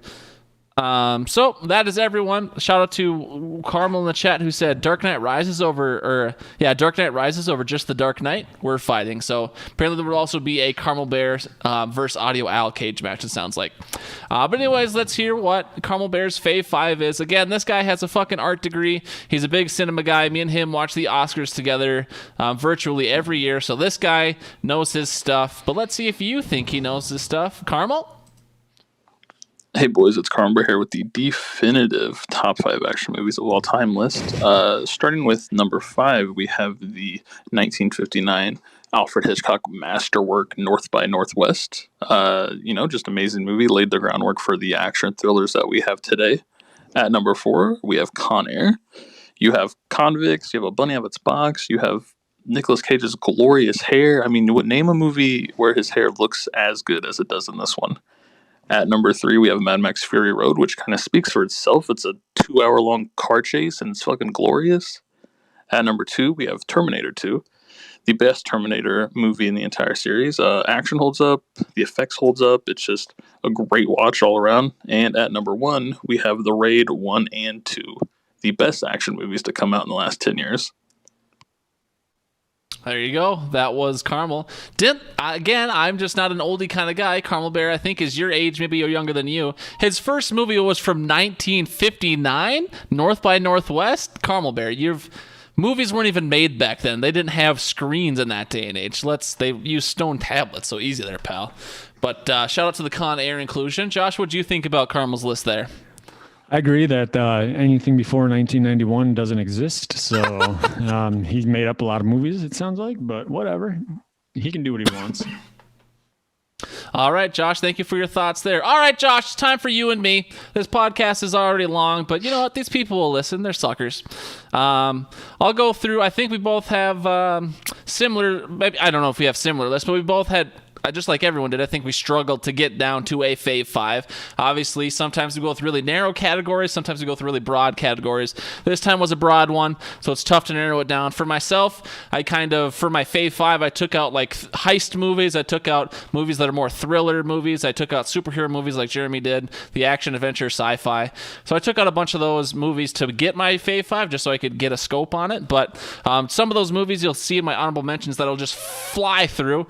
Fast and Furious, all of them. Mad Max Fury Road, 300, iRobot, Hunger Games, Spy Kids, Triple X, War of the Planet of the Apes, the Bourne movies, Death Race, Gamer, movie Josh likes that may make his list, Four Brothers, the Dark Knight series, Inglourious Bastards, and Boondock Saints. All movies I considered, but I just couldn't put on my list because I wanted to keep a common theme. Josh, who are some of the movies you struggled with but couldn't make your list?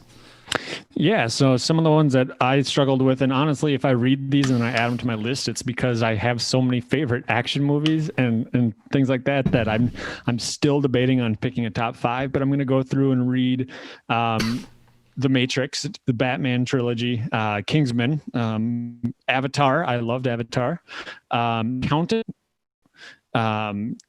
Taken, Shooter, Men in Black, Blood and Bone, Undisputed 2 and 3. And then, I mean, you mentioned a lot of them: Four Brothers, Boondock Saints. There's a lot. I'm shook. So you're telling me Boondock Saints didn't make your list? I thought that might be number one. Honestly, I said they might make my list. that's true. I guess to me that's just shocking because I thought for sure that would be your number one, but maybe we'll see. Do you want the walk-off shot this week, or should I take it? You can take it. You've given me 2 in a row, I believe, and then last week we did the whole rapid fire, so not necessarily a walk-off, but I will come in with my number 5. Okay. By the way, Carmel Bear appreciates the accountant shout-out. So, anyways, continue with your number 5.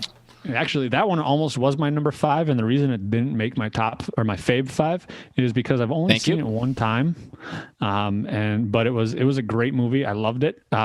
He did a great job in it. But my number 5, Hurt Locker with Jeremy Renner, okay, the war movie about the bomb diffuser. I've seen it a handful of times. Loved that movie. It was one of the first Blu-rays I've ever bought. So there is that. So it's got that nostalgia factor in there, but just a great overall movie in my opinion. Gotcha. My number 5, this man had to make the list. He has made about 1 billion good action, well, arguably good action movies. I'm a big fan of this actor. I went with I Am Legend, 2007. Like I said, Will Smith had to make this list. His movies are always action-packed, or most of his movies are always action-packed, and since I'm less of a Bad Boys guy, this is a film that I include that I felt good about. I was going back and forth a lot between I Am Legend and I, Robot, and so I watched both movies in research for this, and I decided on I Am Legend just for the action piece. Again, I think I, Robot, a little more of a murder mystery, a little more of a thriller, but Bad Boys, the Men in Black series, I didn't want to pick movies that were too new, but Gemini Man, Will Smith does action very well, so he had to make my list. Josh, you're number 4 in the Fave Five. So my number 4, I have crossed off 3 times Okay. In this list. But Boondock Saints actually comes in at my number 4. Oh, there it is. Okay. Yeah, no, it would be higher in this.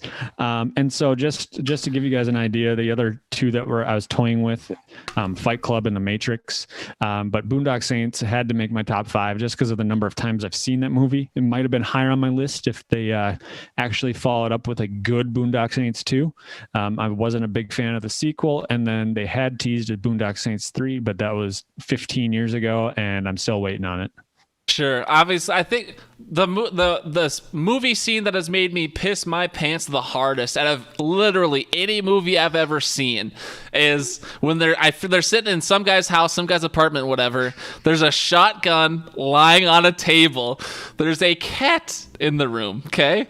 All of a sudden, I forget the exact motion because I haven't seen this movie in a long time, but somehow, some way, someone like slams a table or slams down their fist or something. The shotgun goes off, absolutely piss pounds the cat against the wall. Literally not even cat left. There's just blood and fur flying around. And then a couple beats later, like the director lets you take in that moment. They're like, holy shit, this cat just got blown to smithereens.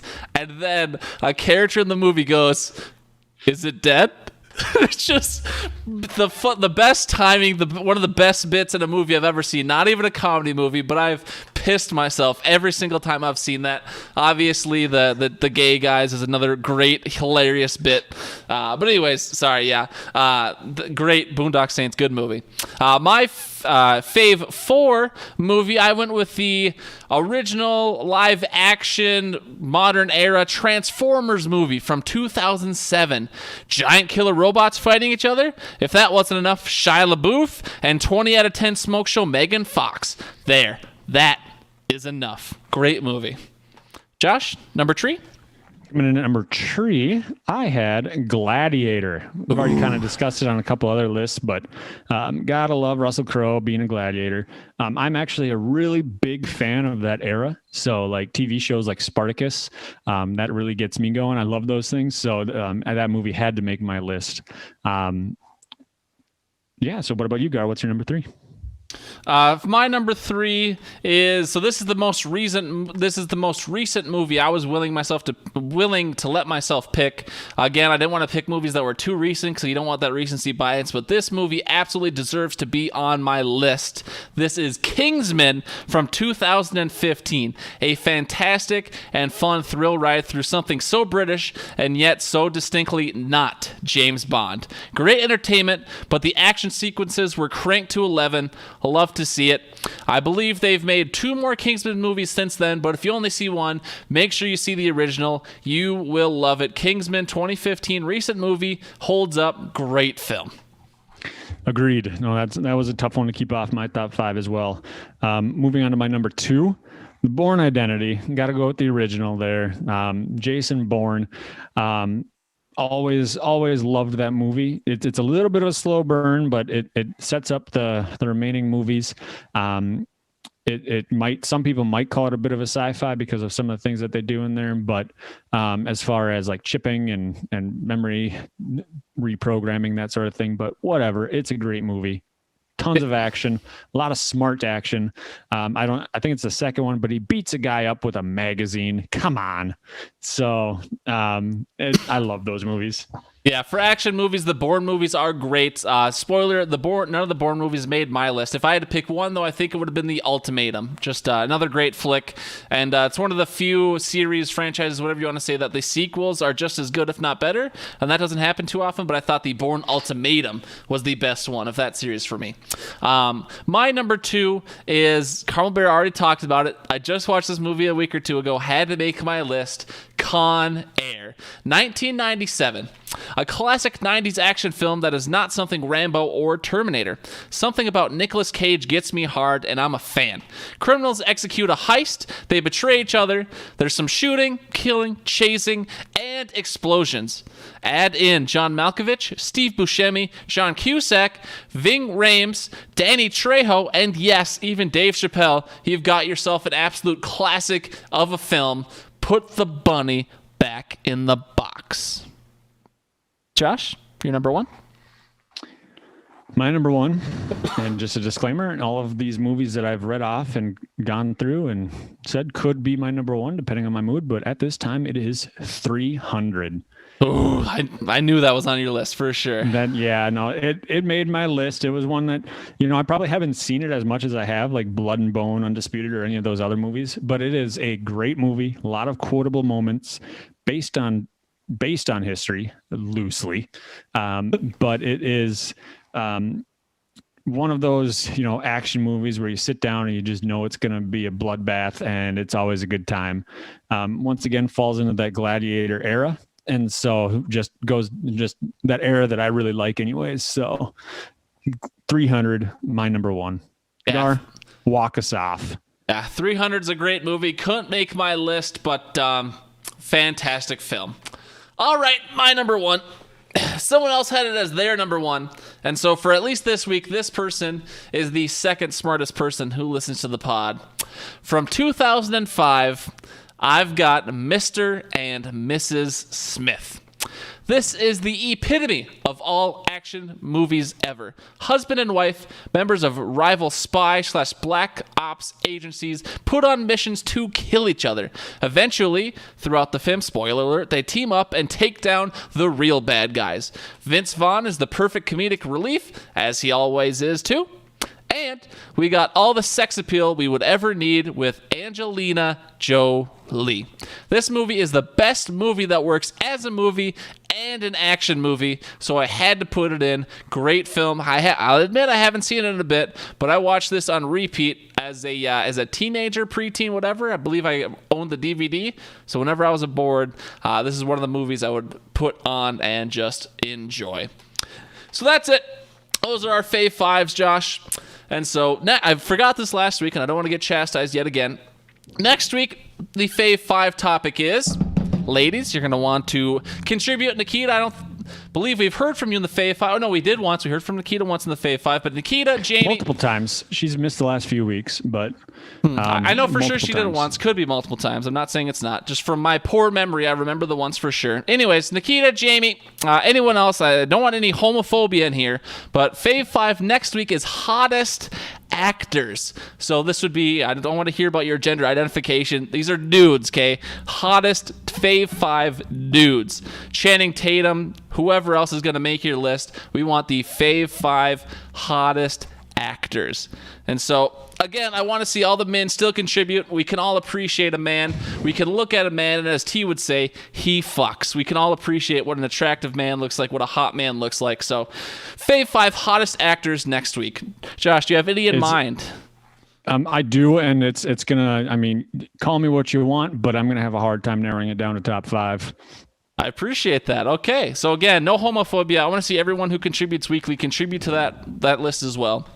And so, Josh, I know this is a longer podcast, but at this point, if we're so long, what's adding on a couple more minutes? I'll promise I'll get you to your wife before she goes to bed. But so for the last couple weeks, we've been trying to train a new behavior. And so at first, I offered $1 to anyone who left us a voicemail.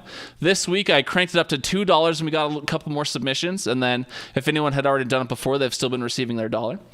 But I'm thinking about a new system, Josh. And before I can officially announce it, little on-air production meeting, I forgot to text us about you today. But first of all, how do you feel about voicemail submissions over other type of submissions? Do you feel like they're superior or about the same? I think it's superior. It gives our listeners someone else's voice to listen to, because I know I wouldn't want to listen to my voice over and over and over again. So I appreciate all of the input from listeners. Right. I think voicemails are superior too. Not only do we get to hear your voice, you get to say what you want, and it's time boxed. So obviously you could leave more than one voicemail. We haven't shut that down yet. Only person to ever do it was Jack, who left 3, which, Jack, we appreciate you. Hope your honeymoon went well. But so it gives you 60 seconds to really think about what you want to say. Lets you be succinct, doesn't bloat the podcast too much. So I think they're superior as well. And so, Josh, we enjoy our fans, and we enjoy training a behavior. Instead of me bankrupting myself, would you be willing to contribute $25 to incentivize our fans at the end of the year?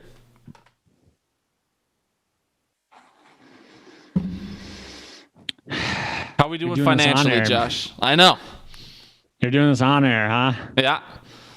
Can my wife call in 25 times? Let me explain. So let me explain the system. Maybe you could decide after that. So my idea was I would contribute $25. You would contribute $25. So it would basically be a raffle for $50, which is the equivalent of our league entry fee, just coincidentally. And so how it would work is starting next week, anyone who leaves us one voicemail a week, you can only have one entry a week. But so what you would do is you would leave a voicemail every week, and that would be an entry. It would be a raffle ticket. So if you could leave it for the Fave 5, you could do it like T did in the beginning, the Fantasy Zone. If you're a member of our league, you can do it in the Hidden Oaks highlights, and you can just trash talk other teams. You could do it in the Fantasy Fun Time, talk about guys you like this week in the podcast play along, or for fantasy in general. So plenty of options to leave a voicemail. But so you get one entry a week. If you leave a voicemail, you get entered into the raffle. And at the end of on our last podcast of the year, we would just draw a raffle ticket, and the winner would get $50.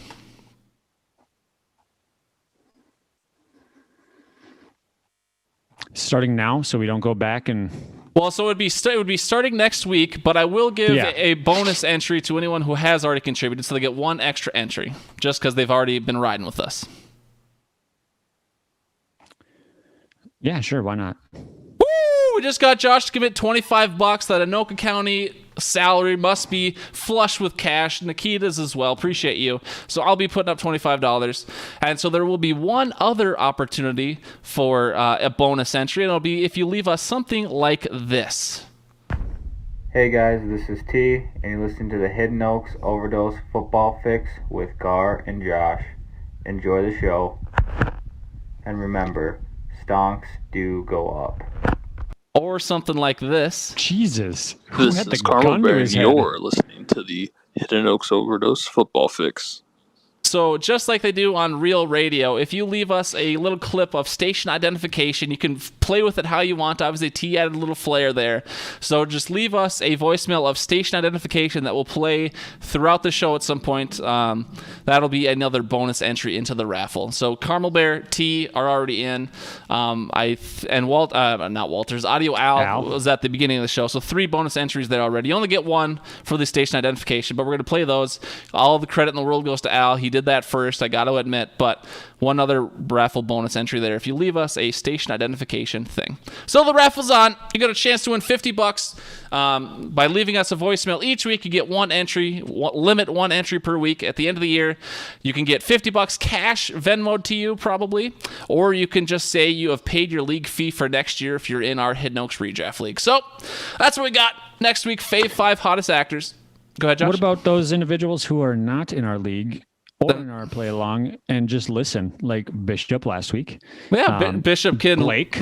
Sure. I mean, Bishop or Blake, they can always leave a Fave 5 voicemail. They can always prompt us with a football or non-football related question for the Fantasy Zone, or they can just talk about fantasy in general.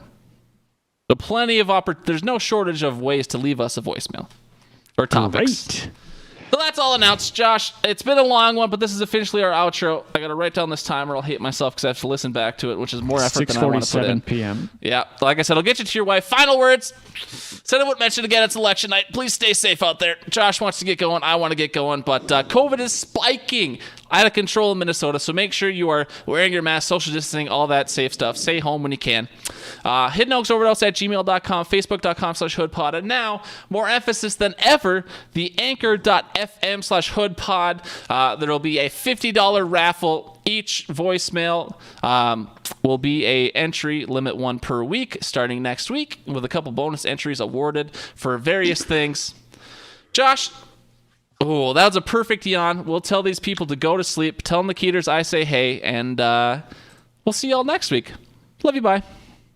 Bye, go Packers.